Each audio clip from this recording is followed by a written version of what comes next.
भारतीय संविधानाचे जनक, महामानव, परमपूज्य भारतरत्न डॉक्टर बाबासाहेब आंबेडकर यांची 135वी जयंती सिद्धेश्वर विद्यालय यावली येथे मोठ्या उत्साहाने साजरी करण्यात आली.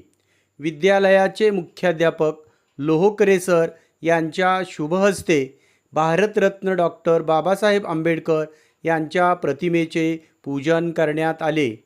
यावेळी वक्तृत्व स्पर्धा, निबंध स्पर्धा, रांगोळी स्पर्धा आयोजित करण्यात आल्या होत्या.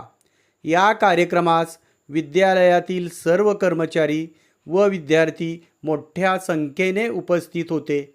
14 एप्रिल हा दिवस फक्त एक जयंती नसून समता, स्वातंत्र्य आणि न्याय यांचा दीप प्रज्वलित करणारा दिवस आहे,